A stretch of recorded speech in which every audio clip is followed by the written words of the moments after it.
Today, we're going to be looking at democracy. To help us understand democracy, we'll first look at the word itself. Democracy is derived from ancient Greek, demos meaning the people, and Kratos meaning power or rule. As you can guess, democracy is normally considered to have originated in ancient Greece. In fact, Athens is widely regarded as the birthplace of democracy. Twice, the Athenians voted to revoke their democratic constitution, though both times saw it return soon after.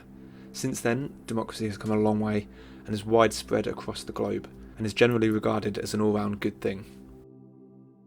But what actually is democracy?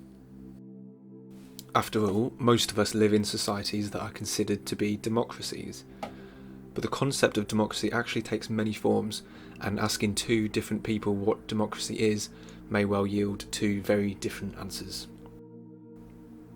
This comes down to democracy being an essentially contested concept. This term was introduced in 1956 by a man called Walter Bryce Galley, and he said that an essentially contested concept is so permeated and surrounded by values that reasonable men may argue interminably without ever reaching an agreement on the true meaning and implications of the concept. To put simply, it's an idea that has no clear, unambiguous meaning, and any definition will be of little universal help, as they will be contested by those who draw different boundaries around that concept. This idea can be applied as democracy has many variants that, although being under the umbrella of democracy, can ultimately be very different.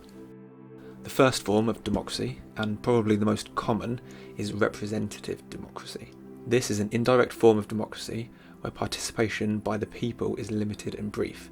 In this form of democracy, the public do not exercise power themselves, they simply select those who will govern on their behalf. It is democratic in that it forms a reliable and effective link between those who govern and those who are governed. For example, in the UK, an election is held, in theory, every 5 years. In these elections, each electoral region can vote on who they wish to have as their MP, usually being a member of one of the major political parties. These elected MPs will then form the legislature, which in this case is the House of Commons, who will vote on government policy alongside the unelected House of Lords. The executive, or government, will be made up by MPs of the party who have the most seats in the House of Commons. By doing this, people are being democratically represented, and the MPs are held to account by the public in free and fair elections where the public can, if they want to, select someone else who they believe will represent them better. The United States is another example of representative democracy, where the executive, in this case the president, is chosen by a presidential election.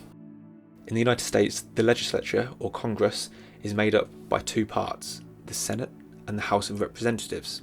These act as checks and balances on the power of the executive, and free and fair elections of both houses ensure that they continue to represent the will of the people. Another form of democracy is direct democracy. This is the idea of governance being operated directly from the citizens of the state. Direct democracy is often regarded as the truest form of democracy. Coincidentally, the birthplace of democracy, ancient Athens, operated with a version of direct democracy. In Athens, the citizens voted directly on legislation, making, amending and removing laws. To be able to cast a vote, however, you had to meet some criteria first. For starters, you had to be a citizen of Athens, so no foreign residents could vote. Secondly, you had to be free. Athens, like many other states at the time, allowed slavery, and these slaves had no right to vote. And finally, as the suffragette movement was over 1,000 years away, they also excluded women from voting. In fact, it's estimated that only 20% of the population of Athens could vote. Not the best working example. In the modern world, the best example of direct democracy can be found in Switzerland. Even then, most Swiss states, or cantons as they are referred to, only operate with a semi-direct democracy, whereby the form of governance is representative democracy, which simply implements strong levels of direct democracy to the people. It does so through referendums held at both local and federal level. Much of Switzerland's democracy is done at a local level in town and village halls, voting only on local issues. However, direct democracy can be found on a larger scale. In fact, for laws passed by the Federal Assembly, the people of Switzerland can force an optional referendum if they gather 50,000 signatures. They also have a federal popular initiative, where the people can suggest laws and a referendum can be held if they are able to get 100,000 signatures. Mandatory referendums are also held on modifications to the constitution put forward by the Federal Assembly. It would be fair to say that direct democracy is much rarer than representative democracy, but examples can be found within representative democracies, such as the Republic of Ireland's vote on gay marriage. So, does democracy, in whatever form it takes, have any drawbacks? Well, nothing's perfect. Traditionally, conservatives have not always looked fondly on the idea of democracy. After all, their view on human nature was one of pessimism revolving around their belief that humans are not rational and do not always know what is best.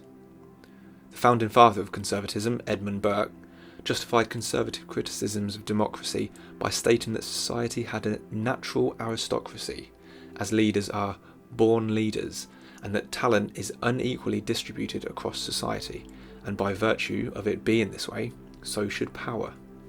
Even liberals had their reservations. Now it's commonly agreed that liberals throughout history carried the torch of democracy. In part down to this, freedom and democracy are often seen as two sides of the same coin today. Their reservations were born out of the idea that they are different. In fact, the liberal critique of democracy was born from a fear that democracy could lead to an infringement of individual freedoms. From a phrase earlier coined by Alexis de Tocqueville, J.S. Mill, an English liberal philosopher, argued that a tyranny of the majority would risk undermining liberty. This is the fear that under democracy, the 51% could oppress the rights and the freedoms of the 49%. It's not just the right of the political spectrum who believe democracy to have drawbacks.